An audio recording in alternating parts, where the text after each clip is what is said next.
We're back again. We're back again. Welcome to Spill It. Spill It is a show where I get to speak to inspirational people and share some inspirational stories to connect people together, inspire others, and help people learn something new. This episode is no different. Of course, it's no different. It is episode 87, and it is an episode titled Inclusion. Because our amazing guest, who you might remember from way back in season 1, Lawrence, will be joining us very, very shortly. So make sure that you are staying tuned for that. Don't forget to like, rate, and subscribe as soon as you are in here. Just drop a quick like. Let me know that you are here by dropping a comment as well. But also, if you're listening to this on the podcast, so on Spotify, on Apple Podcasts, on wherever you're listening to your preferred podcast, wherever that is, make sure that you rate it as well. And of course, subscribe. That's all you have to do. Just like, rate, and subscribe. Well, I say that's the only thing that you need to do. It's not at all, because the other thing that I'm going to ask for is to get those comments and questions in. So if you're watching this on the live episode now, you can drop a comment into the comments box, and we can be you can be part of the conversation. We can interact with your comments. You'll see your comment coming up live on the screen, and then we can interact with it. So if you've got comments for me, for my guests as all, if you've got questions, if you've got your own little concerns that you want to just jump in with, then make sure that you just drop a comment and just say hi. If you're listening to this on playback, make sure that you still drop a comment, because we can still interact with it after the show has ended. And of course, if you are listening to this on your preferred podcast streaming service, then you can always drop me an email. It's marcus@spillit.uk. Now, the very last thing that I'm going to ask for, I promise you I'll leave you alone after this one, just hit the share button. Get it far and wide. Why not? Treat yourself. Treat me. Treat Spill It. Why not? Just hit that share button, and when you hit that share button, obviously it's going onto your personal friends and your family's walls as well, because you've shared it. It goes to your connections if you're watching this on LinkedIn, or if you're watching this on YouTube, then also you can share it to things like Instagram or to Twitter or to other social media aspects or whatever, or just share it to somebody's inbox. Why not? Do that. Do it. Do it now. What are you waiting for? Why have you not doing it? That's enough of that. Linda is in the comments straight off the bat going, good morning, Linda. It's so nice to see you. Thank you so much for your comment. Yes. Well, I think personally it is time to talk about my ick for this week. Yeah.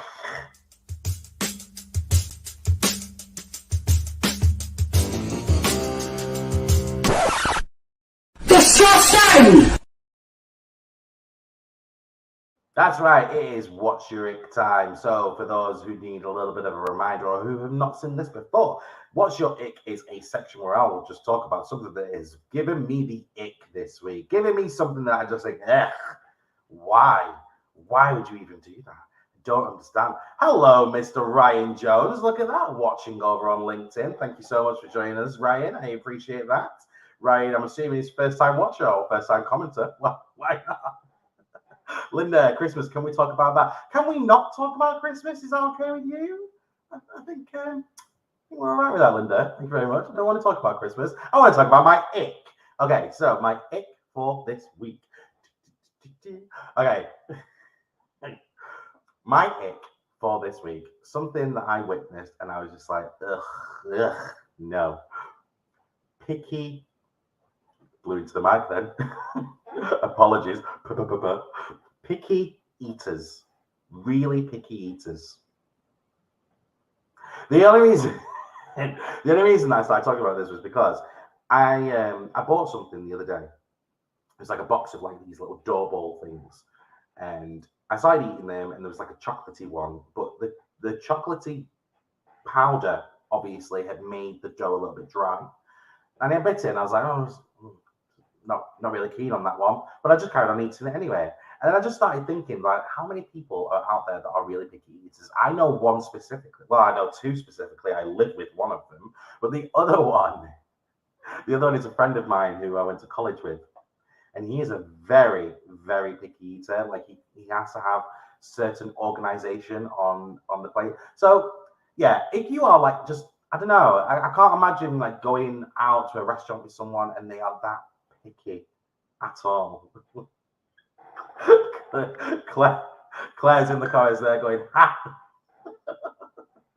Claire agrees, picky eaters. Pure ick.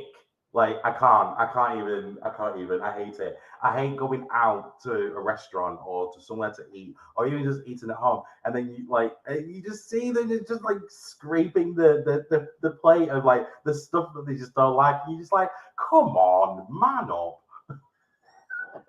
get it down, you. It's not gonna do anything to you. Like, I watched an episode of Super Nanny as well the other day that just reminded me of it. Where there's like the parents going, but they just don't like it. And you're like, and she's like, no, it's because they've said that they don't want to eat it, but then you are like allowing that behavior, so therefore it just keeps getting bigger and bigger, and that's what is conditioned in their heads. And I was like, yes. So with that in mind, picky eaters, and I think there's actually one of them in the comments, to be fair, without saying any names, Ryan. So without saying anything, without taking it any further, like, yeah, if you're a picky eater, get off the planet. Go and jump in the sea. I'm not about that life. Not about that picky life. Done. That was my ick for today, by the way, ladies and gentlemen, and friends. That was my ick.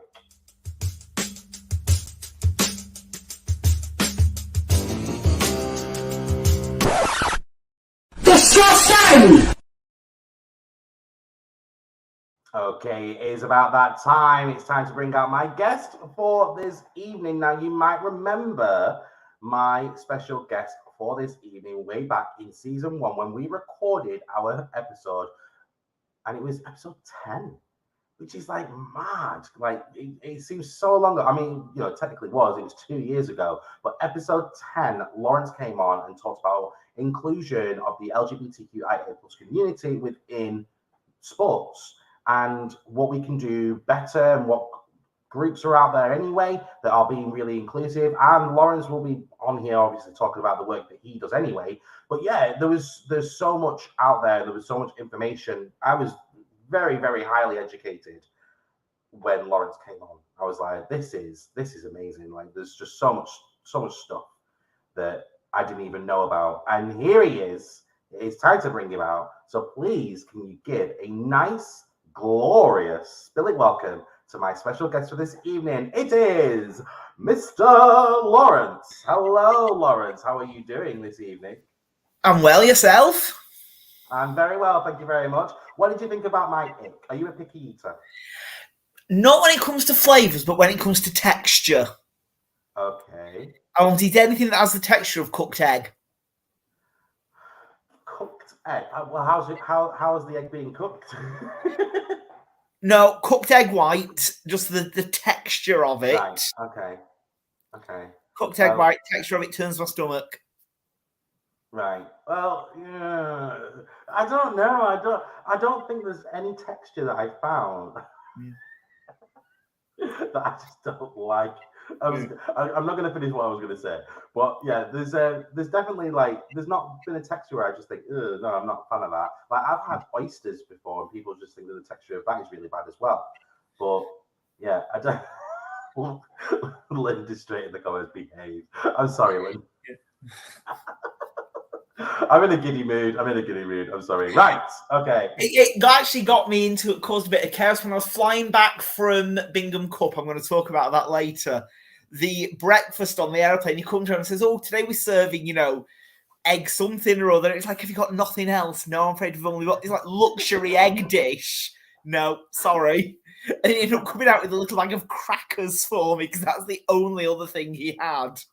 Oh, right, okay. Well, I mean, if you are going on, was that on a flight? On a flight, yes. And they only served egg and crackers. It was for the breakfast. Oh, so it was a night flight. Right, okay. Yeah, I've been on the train that do that as well. And you go on to first class on a train, and they come out with the food. It's always egg. So But yeah, I mean, each to their own. My ick was about picky eaters. I can't get my head around it. Have you got a specific ick? Something that makes you go, "Ooh." I'm not sure I do. Or I have so Everybody, many of, or I have so many of them. so many, too many. There's too many icks out there. Well, before we get into exactly who you are and all that along, with a bit of a reminder to everybody out there, are you ready to play a game? Go on then, let's do this. Let's do it. It is absolutely useless.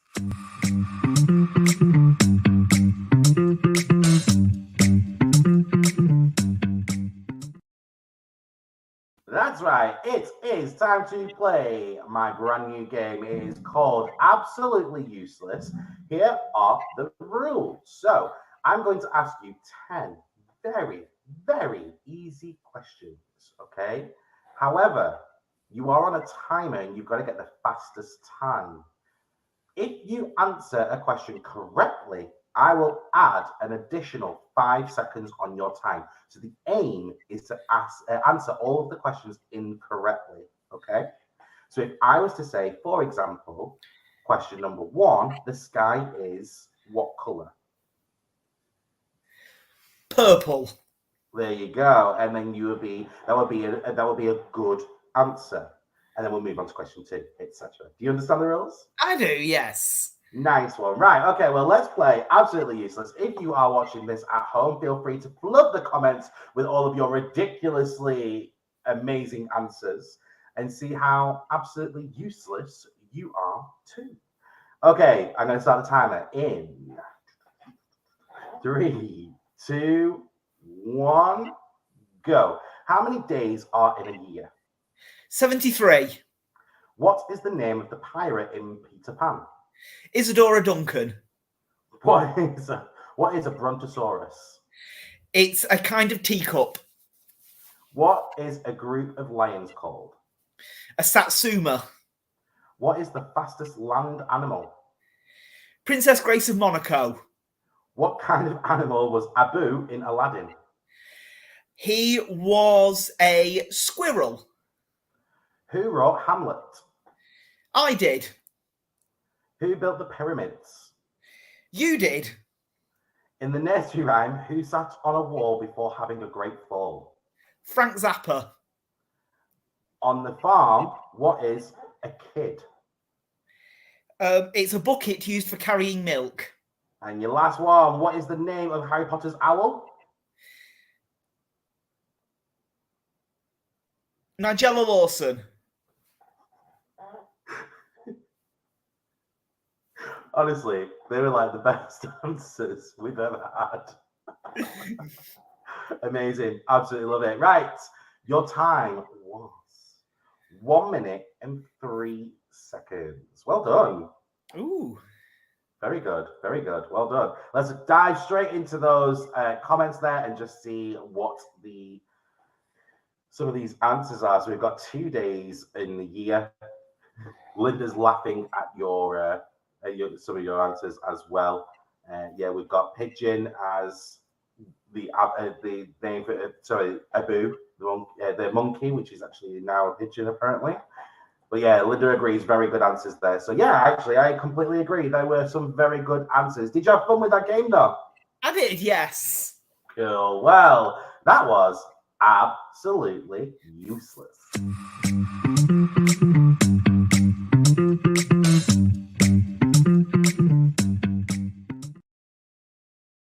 Hey there. Now it is my pleasure to have you back on the show once again, because we first met over on season 1 during the pandemic, and it was episode 10, and you came on and talked about sports as a whole, but inclusion of the LGBTQ plus community within sports as well. But for those people who are out there who did not watch that episode, shame on you. Shame on you guys who've not watched that episode or listened to it. How dare you? But for those people who haven't, or just need a bit of a reminder, who the heck are you? All right, so I'm Lawrence, and I am the Vice Chair of International Gay Rugby. which is obviously an organisation about helping getting more LGBTQI plus people access to rugby in specific, but sport in general. Along the way, I set up one directly, the Typhoons here in Preston, and before that, I'd been involved in setting up the Tritons down in Liverpool. But I kind of felt during the pandemic, it was time to move on from being involved with running one club, and he said start working to support the clubs that we have all over the place. So I stood firstly for the Europe officer. And at the end of my 2 years as the Europe officer, I felt it was time to have a little bit of a change of my role in the organisation. And now I'm the vice chair and have been since the end of August. Congratulations. Yeah. Very fancy, very fancy. Well, as we said, obviously, the first time that you came onto the show was back in 2020. There's been a lot that's happened since then as well. And I'm sure that you're going to get into absolutely everything. But for our viewership at home and our listeners at home, and for me, because I'm quite interested, obviously. But what have you been up to? So, I mean, massive part of my last 2 years working with IGR has been very much around transgender access. I think we've had our wins and we've had our losses. I think very unfortunately, particularly here in the UK, we've had more losses than wins. We have fought so hard to help keep trans people being able to play sport. I think the momentum has been against us for a while. And it's been so sad and so demoralising to see this. As I've said to more than one person, the worst, well, obviously there's the people it impacts directly, but I'm going to give you an example. In England, the RFU horrifically mangled a consultation process around a trans ban. They then had a vote at their council, which was narrowly passed, to ban trans women from playing rugby and make it harder for trans men. Trans women playing rugby in England, there were 2 of them. So they have gone through a huge thing, which has actually been very damaging. I always say this to the whole LGBTQ plus community, because it's given people, some dreadful people, permission to be a bit more dreadful. But they went through all that to stop 2 people playing rugby. Which is absolutely ridiculous. Yeah. And, this theory that, men are pretending to transition in order to get advantage in sport. The fact that there are 2. But also, what must be going through their head? Like, if that was correct, like if that's actually what was going on, like that's like a massive, like, this is a weird way of going about it just so you can win. Like, it's some of the arguments that were put forward are absolute nonsense. The worst part, one study that gets brought up a lot. So there's been lots of studies about trans people playing sport. Is it fair? Is it safe? There's not been a huge number. There's not been as many as people think. All bar one of them actually say there's no real issue. The one that gets quoted was a Swedish study, which actually was based on cis women, non-athletic cis women, their calf strength, and it then failed peer review because there were concerns about bias of the researchers. And that is the study that keeps getting brought up.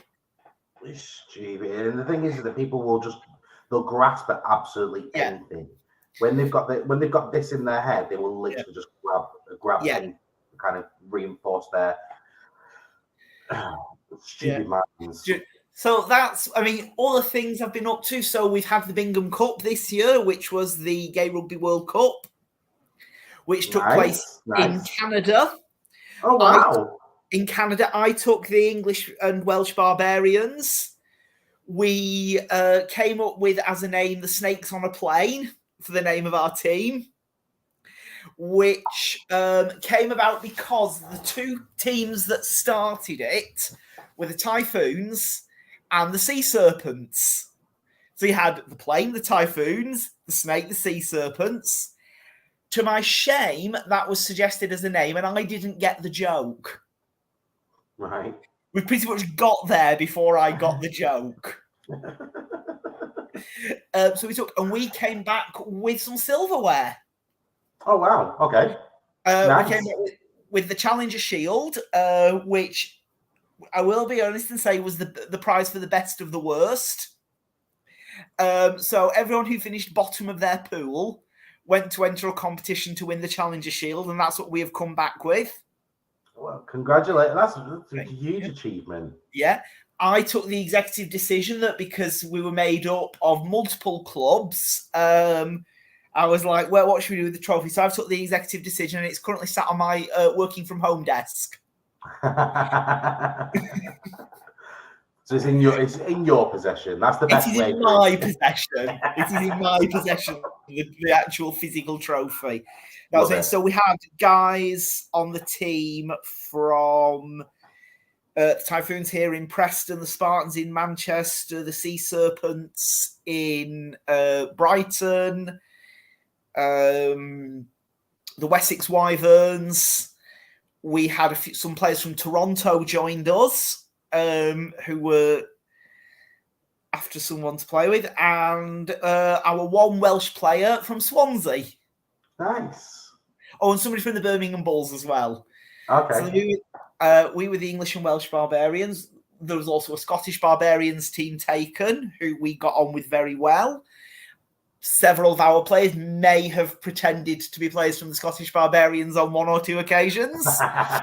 Several players from the Scottish Barbarians may have pretended to be our players on one or two occasions, because we were both very much on the bare minimum to be a functioning squad. Right. On the last day, we had what we have been jokingly referred to as our Gorilla Touch Rugby competition. Which is? So we were supposed to, us and the Scottish team were supposed to be playing each other. Because we had been lending each other players all tournament, when we actually came to play each other, there weren't enough players for the game. Right. So we asked the tournament committee if we could play with smaller teams than 15, and we were told no. So the Scottish team conceded their game. We then said, there's now a pitch free, one referee definitely free. I'm now a rugby referee as well, so we've got a second referee available. Can we use that pitch for something else? And we were told, well, we can't stop you. So we had us, several of the women from other teams. We played our own little mini our little renegade touch tournament. That's so cool. And it was one of the people were coming to watch it and were saying it was one of the most fun games they had watched all tournament. That's brilliant. So we did that. That was that. Like I said, on my flights back were an experience. As we were leaving Ottawa, storms hit. Oh wow! So my flight I was flying back on got changed 3 times. I then had to change at Toronto. I get there, and as I arrive, announcement, can Mr. Howard come to the information desk? I'm thinking, oh, that's not good. That can't be good. That can't be good. Now, I've treated myself and was flying business class. So I'm thinking, they're going to downgrade me. They're going to downgrade me now, aren't they? Yeah. So I get to the information desk, and she says, we need to print you a new boarding pass. Oh, that's not good. And I look, and my seat number changed from 7B to 1B. And I thought, that's not bad. That can't be bad. 1B. So I was there, that little row of luxury seats up at the front. Yeah, right up at the front with all that leg room. Yeah.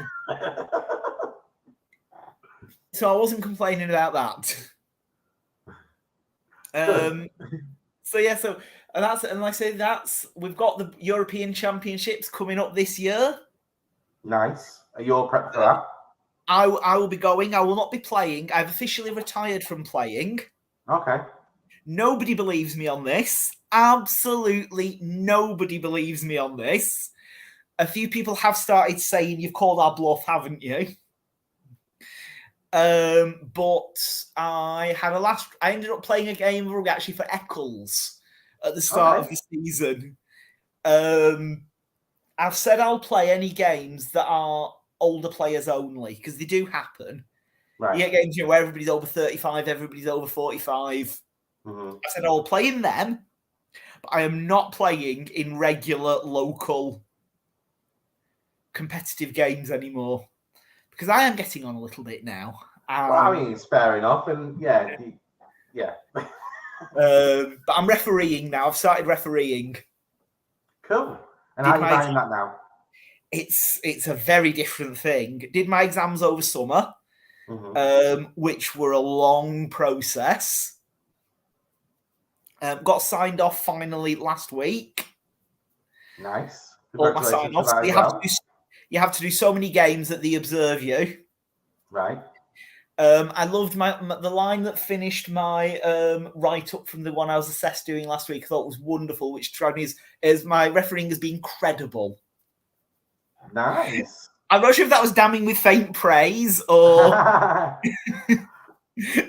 I'm sure it would. I'm sure it wasn't. I'm sure you were absolutely amazing. And for the length of time that you've been doing it, actually on the other side anyway. Yeah. And I would assume that you'd be a good referee anyway. So yeah, so I've started refereeing now. So I'm pretty much. I'd said I wasn't going to do, get on the road to just for your regular local, little village team versus little village team. Mm-hmm. But I somehow seem to have started doing them now. So I'm traveling all around the northwest at the moment with my kit bag.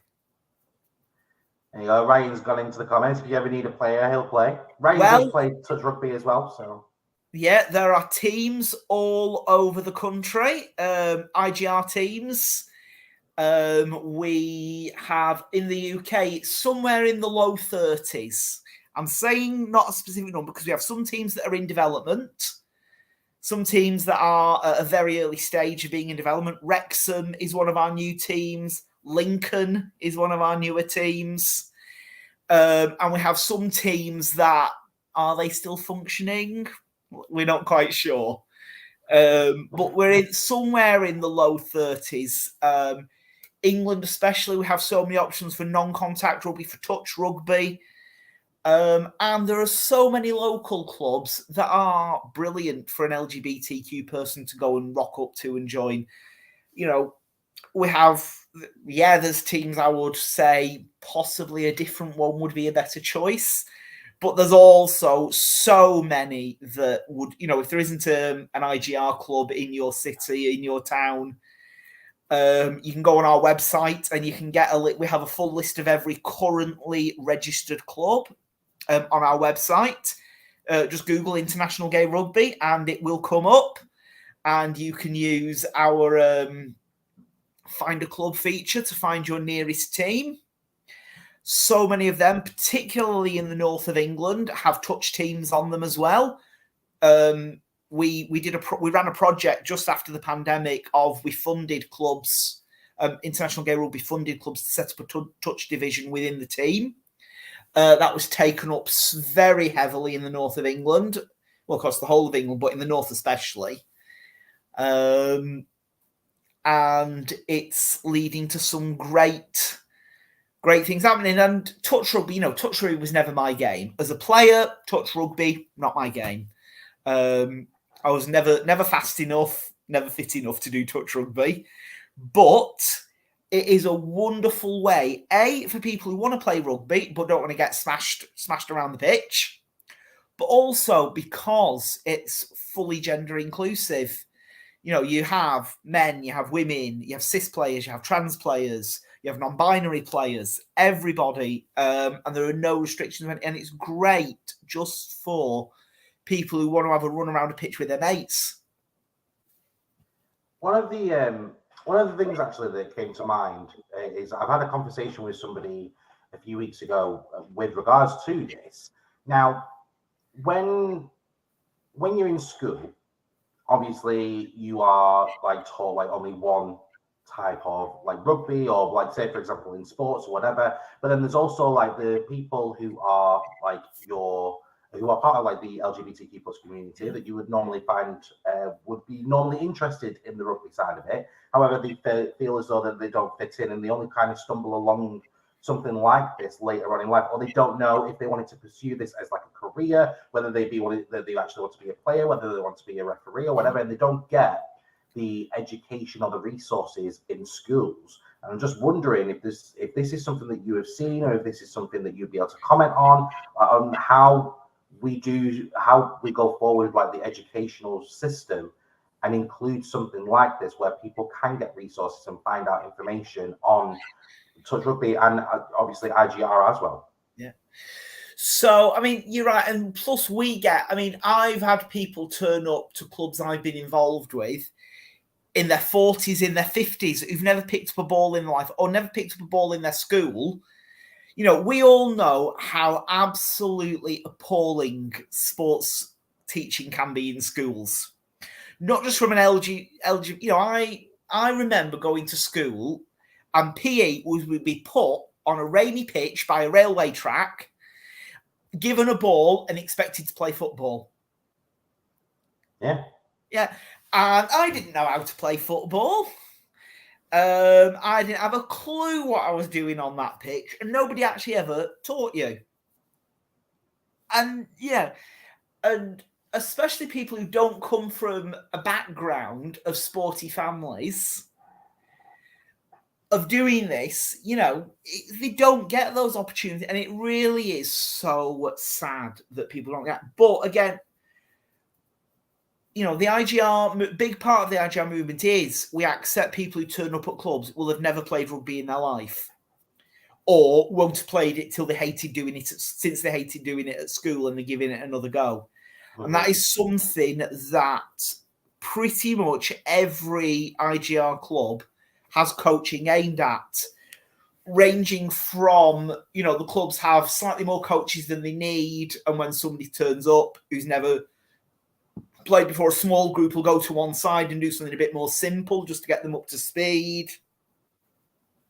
Due to clubs where everybody's in the same boat, you know, especially in new IGR clubs, so it's the vast majority of people will have never played before.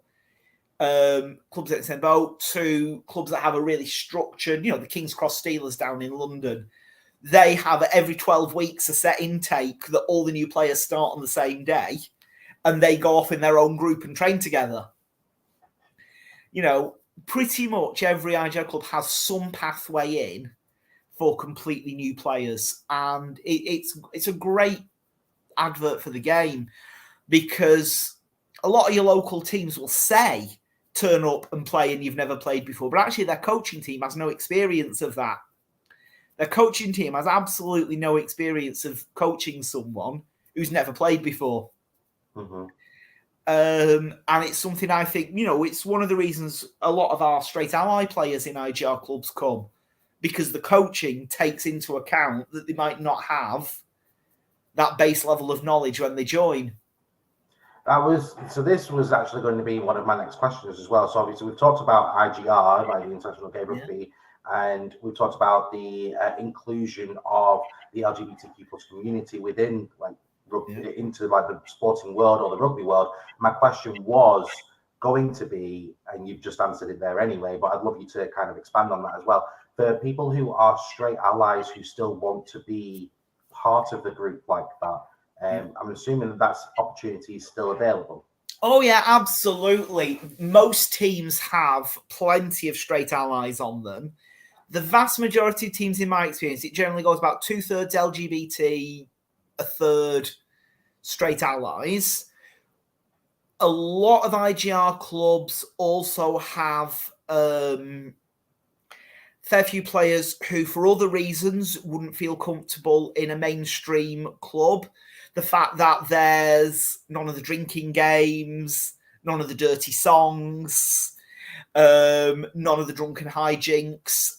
You know, again, you find a lot of the IGR teams are very good at players who are on the autistic spectrum, for example, joining them, because they're just that little bit less intense. Mm-hmm. And they're socially an easier situation to navigate. And so I think that's absolutely to give that opportunity to people who would love to play rugby, but just don't feel they can participate in local rugby clubs. Yeah, very true, very true. Thanks for answering that though as well, because I know that I've had conversations previously when we've talked about IGR teams, and I've not had that information to be able to give them where they have said, what about if I'm just a straight ally? Can I still be part of it? And Absolutely. my initial reaction was that it was like absolutely but I don't actually fully know, and I'll have to try and get that answer. And here you are giving me that answer, so thank you very much for that. Now, I believe as well, obviously, before we go on to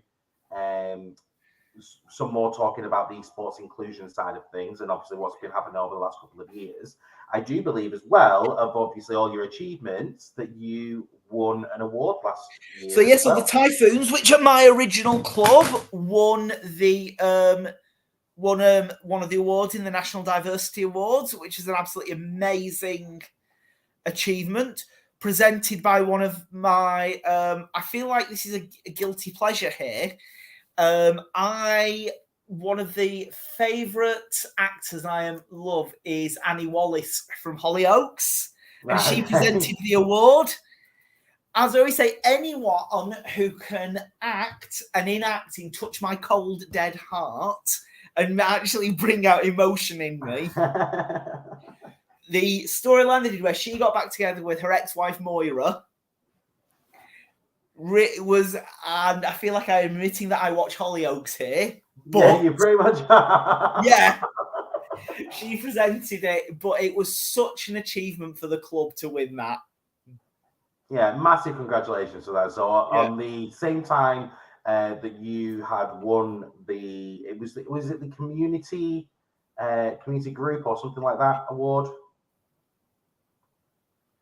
I can't remember which. I can't remember. Do you know what? This is awful. Now you've put me on the spot. I can't remember what the actual award was.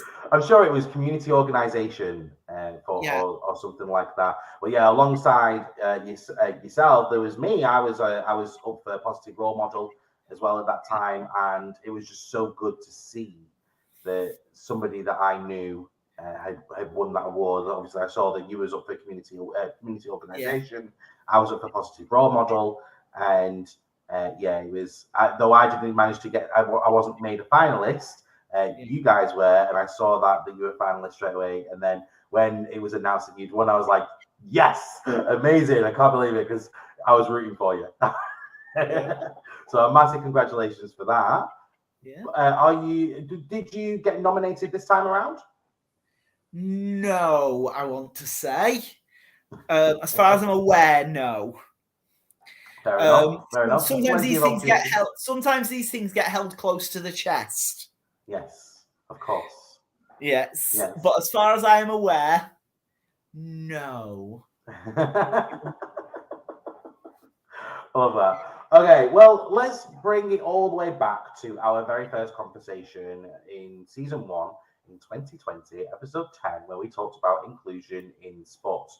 And you touched on it today anyway, but talking about the trans rights within sports. And back then in 2020, and if you say back then, like it's years and years and years ago, it's 2 years ago, but like so much has happened since then. And there was obviously talks about banning the trans community from sports, obviously from identifying as their own gender within sports.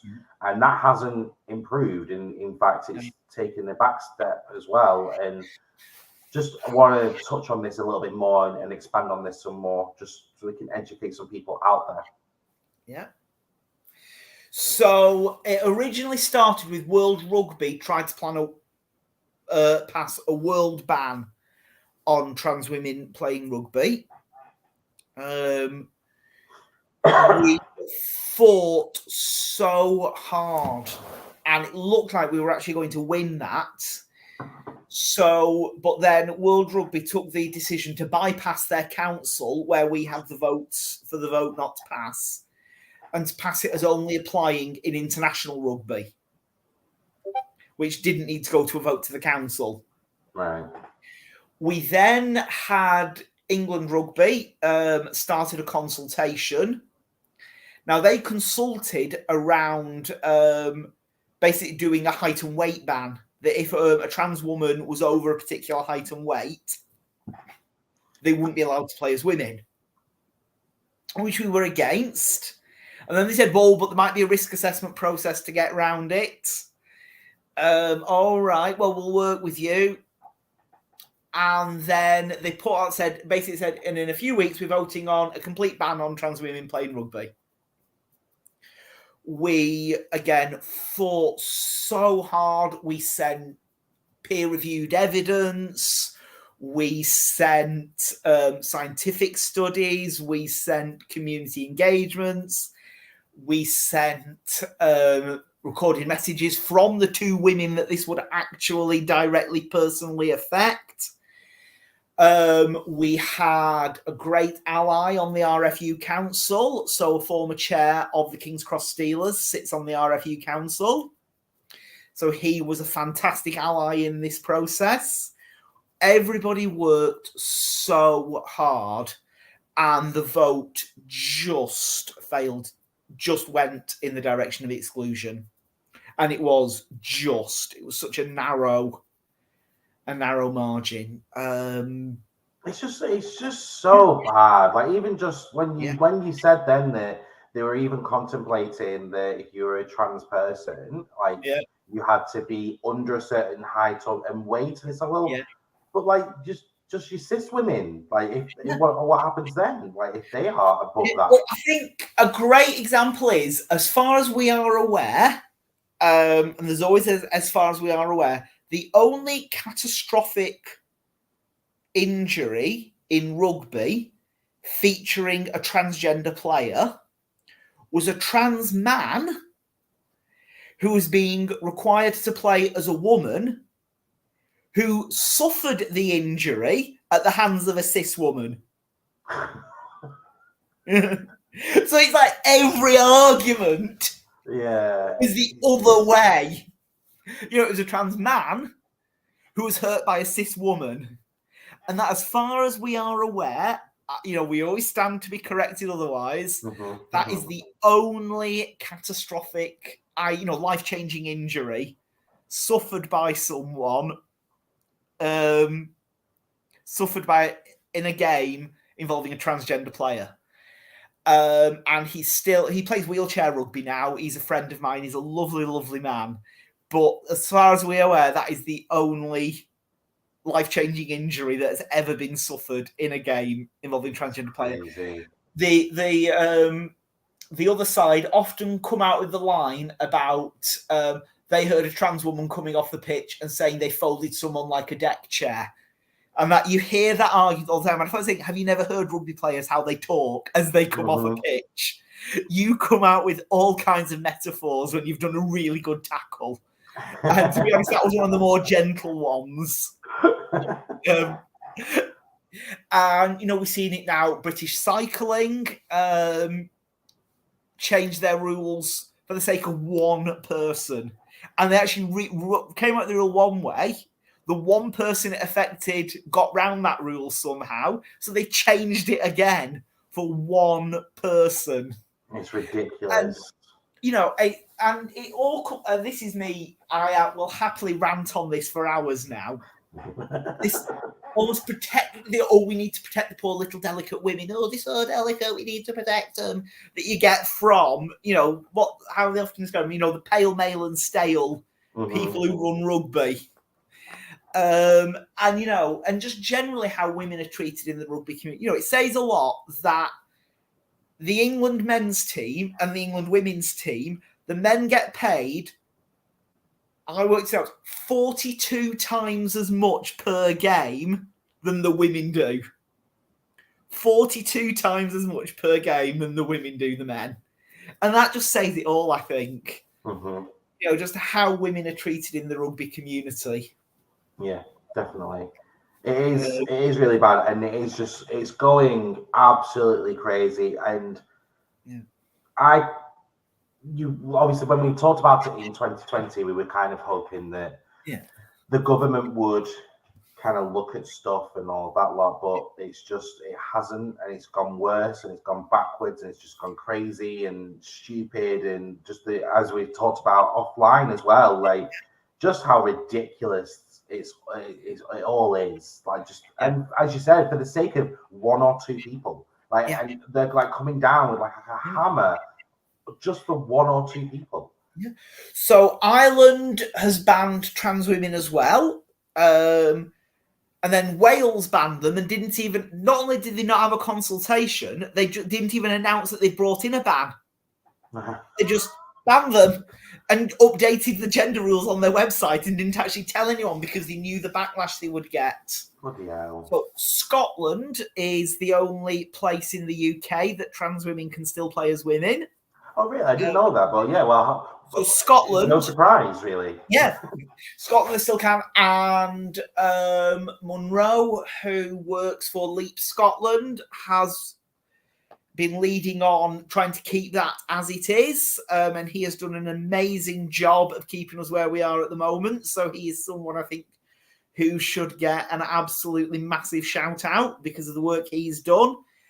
And once you go outside the UK, it kind of goes both ways. So America, Canada, France, Denmark all have great trans inclusion policies. I mean, the Danish one, I mean, this is absolutely horrific. When they brought in that they had full trans inclusion, and it's fair, it's, to play as a trans man, you just need to sign a declaration that you are a trans man. To play as a trans woman, you sign a declaration and there's a small amount of medical testing. We can all live with that. That's the level of, when Denmark brought that in, the IGR rep who was based in Denmark at the time actually got physically assaulted. Oh my God! By a coach from a mainstream team. It makes me so angry. Yeah, it's really bad. And it's so like cycling, swimming. It's a big issue at the moment. But yeah, it's just. I mean, let's be honest. This is the current bogeyman. Society always needs a bogeyman. And that's where we are at the moment. You just look at the hate Eddie Izzard he's getting just because she's standing for Parliament. Yeah.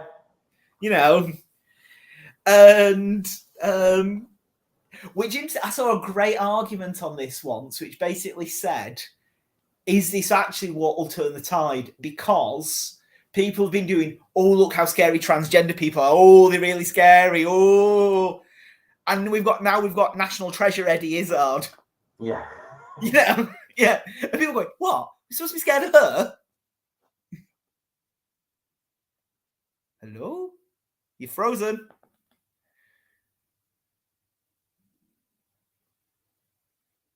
Hello? Am I supposed to just witter away while...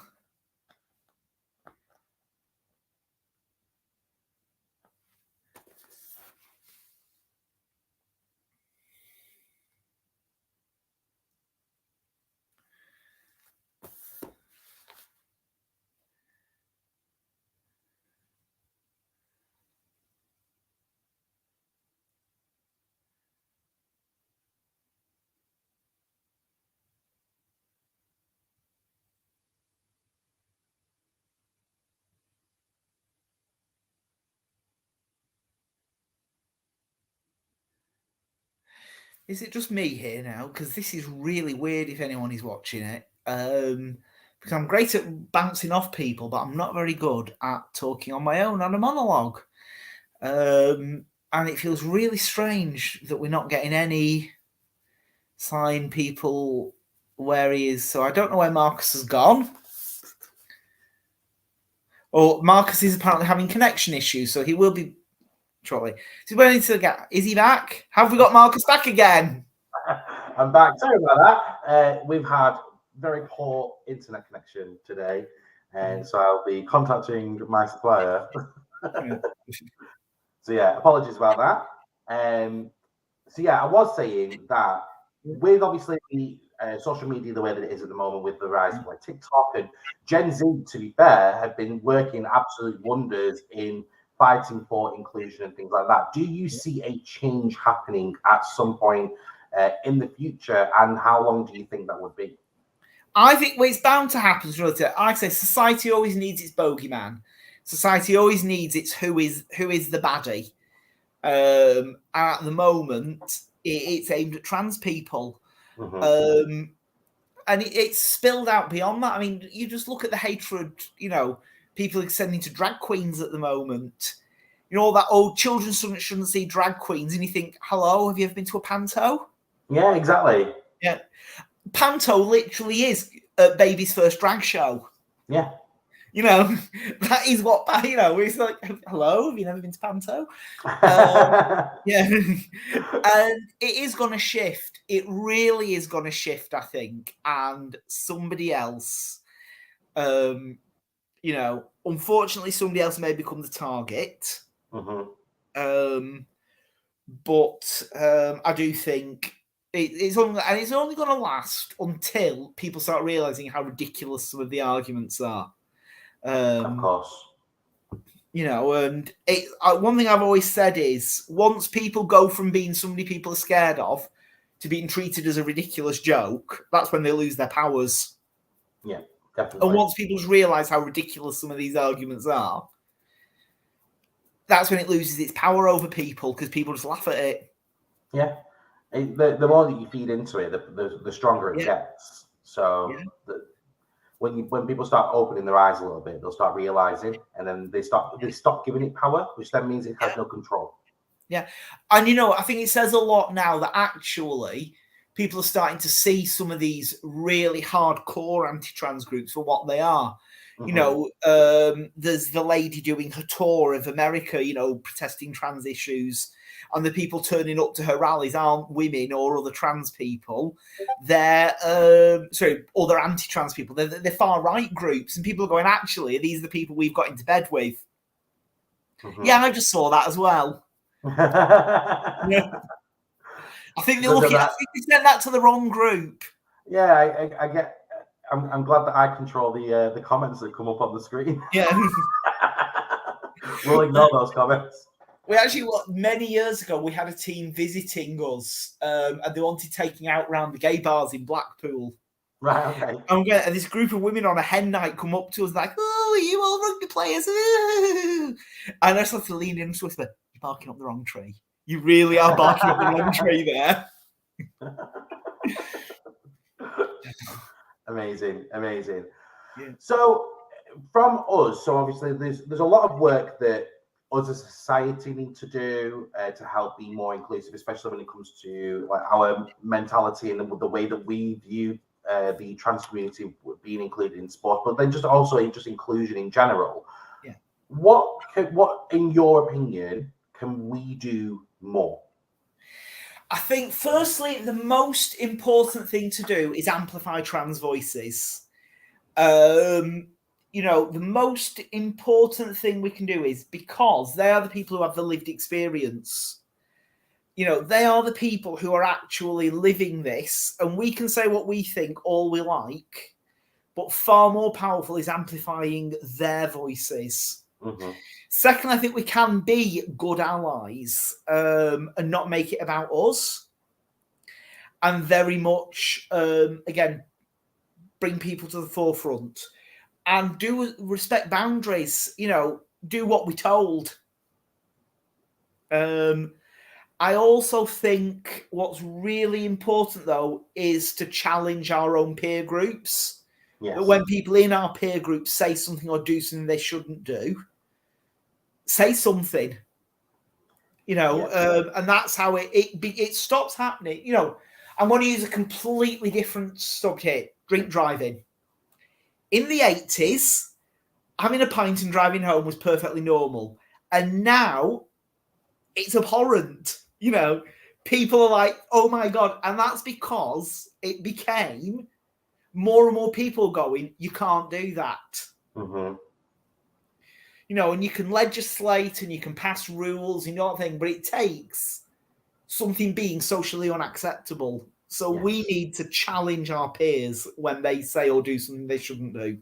Definitely. And I'm one of those people that do that all the time as well. So the moment I see something that's not right, I pull them up on it. But it's not just a case of, and this is the difference. And this is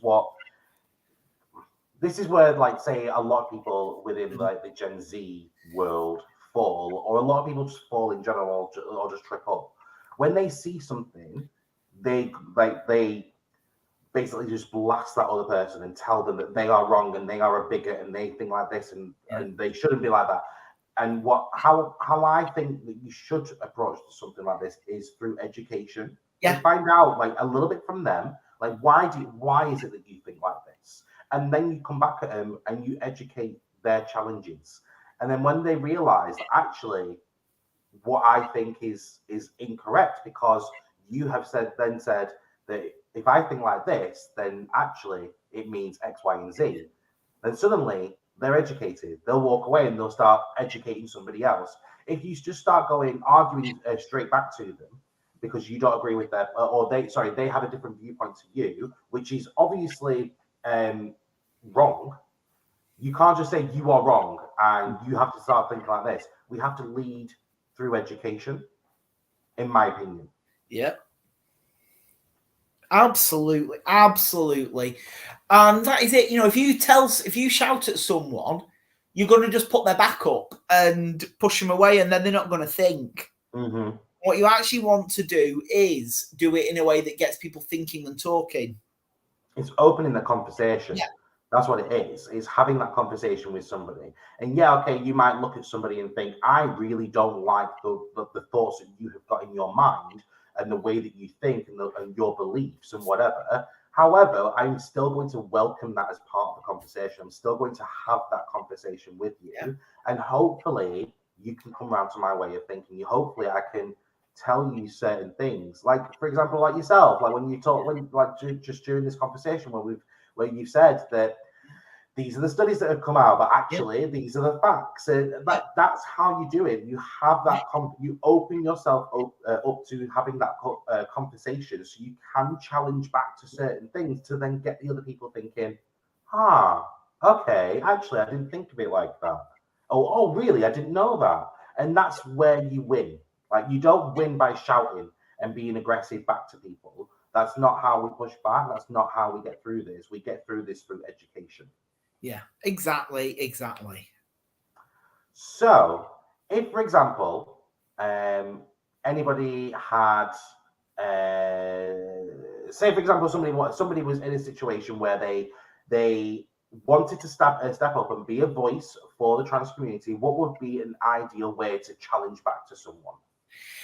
The first thing I always say is, the first thing you do is just turn back. Is often I find just a little, I'm sorry, what was that? Is a great start, because they'll either back down and go, I didn't mean it like that, and, clarify the position, or they'll double down. And you get rid of 90% of things there when somebody's just said something without thinking. And, turning somebody saying something without thinking into a big issue is probably the worst thing you can do. Mm-hmm. Because then you've got their back up. Then to say, have you thought about what you've just said there? Or just think through what you've just said. Or if you have the knowledge to challenge it properly and not in a, oh my God, you're a bigot kind of way. And often you'll find that you can often just poke through the logic of what they're saying. Yeah. Often what they're saying doesn't bear any kind of, logical think through. Mm-hmm. And just a few details. Just a few details will just cut through it all. Yeah, definitely 100%. Well, it's been absolutely epic having you back on and being able to talk about this and getting really into it. Is there anything that we haven't discussed that you would like the opportunity to discuss now? If I can do a little bit of a plug, Union Cup 2023, which is the IGR European Championships, are taking place in Birmingham in April 2023. Registration opens next week for both players and spectators. They are doing an amazing weekend. I have seen the plans. Honestly, the weekend that they're going to put together is going to be absolutely amazing. If you want to go as a player, go join your local IGR team. Like I say, Google our website. use our Find a Club, find your nearest IGR team. If you're in the Northwest, you are absolutely blessed with options. We have loads of teams in and around the Northwest: Preston, Liverpool, Chester, Manchester. A little bit further afield, we have Wrexham. Other side of the Pennines, you've got Leeds, Sheffield, Hull, York, Newcastle.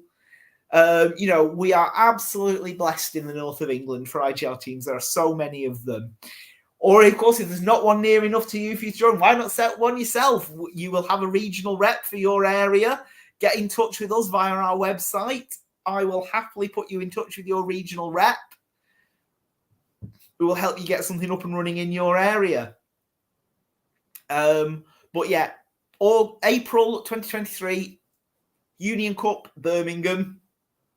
It's going to be absolutely, absolutely amazing. The plans I've seen look incredible. They're expecting around about 64 teams. Wow. That's a lot of rugby. Yeah. That is a lot of rugby to watch. But like I say, if you want to play, join your local IGR team. They will probably be sending a team. So if you want to play in it, go and join your local team. We have both touch and full contact running around the area. And that's my big plug. Also, I'm referee. I've just had a text through while we were talking. I've been booked to referee a game on Saturday. So if you're in Rochdale and you want to watch Rochdale versus Duckenfield, I'm refereeing that. Well, good luck with that. Yeah. I'm sure it'll go absolutely amazingly. So you're all right. So that's my big plug for what's coming up this year. Amazing. What we'll do as well is that we'll put the details of those into the show notes as well for the podcast listeners, so then they have easy links and easy access to those as well. Yeah.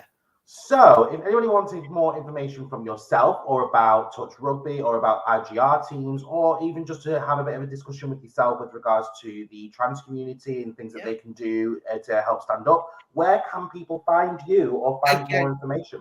I would say get in touch with me via the IGR website.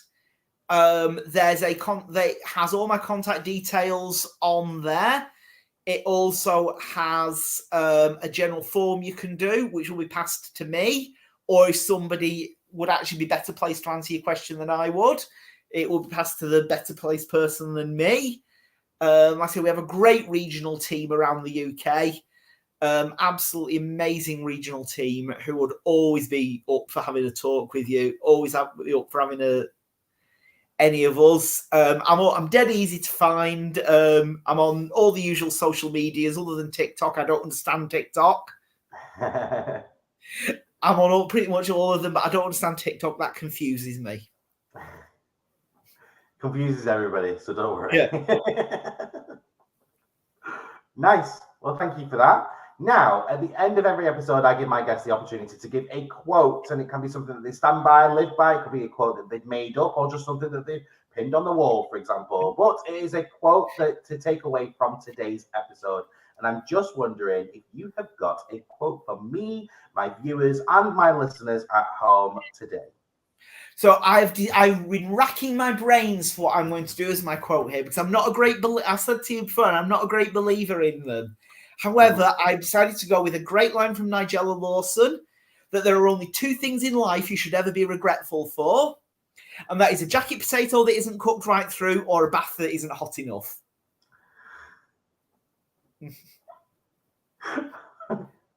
That is amazing. I love that quote. Oh my god, that is so cool. And why is that quote important? Because it's the thing of, things go wrong for all of us. Things go wrong, and you can't change things. Once they're done, you cannot change them. So do not waste.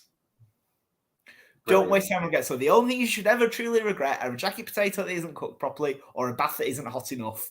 I absolutely love it. I absolutely love that quote. I'm going to have that somewhere. I'm going to get it on a t-shirt. I'm going to have it printed. I don't know. But that quote is absolutely epic. Well, Once again, Lawrence, it has been absolutely amazing having you on the show twice now as well. So way back in 2020 and again tonight as well. Thank you so much for coming back, for being so educational to us as well. It's been very informative. I love it. I love it. And thank you for spending your time and spending your evening with me, my spilliteers this evening. But yeah, you are now free to say your goodbyes. Thank you, everybody. Bye. Bye. And there we go. And that is the end of tonight's episode. What an amazing guest. I absolutely love having Lawrence on the show. Very, very informative. It's where I get a lot of my education from as well. Like I got, when he started speaking about inclusion within the sporting community as well, there was a lot of things I learned way back in 2020, and it's stuff that I still talk about to this day. And there he is back again, educating me even further. But yeah, everything that he said is correct. We have to be a voice for those who can't, or whose voices are being suppressed. That's the main takeaway. That's my takeaway from today's episode. But for more on my takeaway of today's episode, make sure that you tune in to Friday's episode live over on LinkedIn, YouTube, and of course, Facebook as well. Now, as I say, every single Friday, you get to have tea with me. It's where I do a deep dive onto the following episode, on the previous episode. So today's episode, I'll be doing a deep dive on Friday. Now, you will remember as well, last week, there wasn't a Tea with Marcus episode. What's going on with that? That's because I was a little bit caught up with other priorities, unfortunately. But don't worry, you will still be getting a second dose of filling this week as well, actually. So you get 3 episodes this week. You have my episode coming up as well later on. You'll also have my Friday episode as well, so keep your eyes out for those episodes. Okay, make sure you do that. Make sure you keep your eyes out. Eyes out for them, ladies and gentlemen. Thank you again. Now, if you are wanting to follow me on all of my socials, then you can do. You can find me anywhere that there is an @ symbol. @that_Marcus W. You'll be able to find me and all my social media gloriness by just following that or searching for that. Head on to Google, type in @that_Marcus W. You'll find out all of my links there. You can also get in touch with me via email as well, marcus@spirit.uk. For any of your comments, questions, concerns, stories, anything you want to email me about, then make sure you do. Send me an email, marcus@spirit.uk. Simple as that, really. And that then officially takes us to the end of today's episode. It's been absolutely epic having you all here. Thank you so much. I genuinely appreciate absolutely every single one of you. So, until we spill it again, it's bye for now. Thank you for watching this week's episode of Spill It. You can catch Spill It live every week over on Facebook, YouTube, and now LinkedIn. You can also catch up with Spill It on the move on your preferred podcast streaming service. And don't forget to follow me on all my socials @that_Marcus W. And for anything Spill It related, you can always get in touch with me by dropping me an email, marcus@spillit.uk.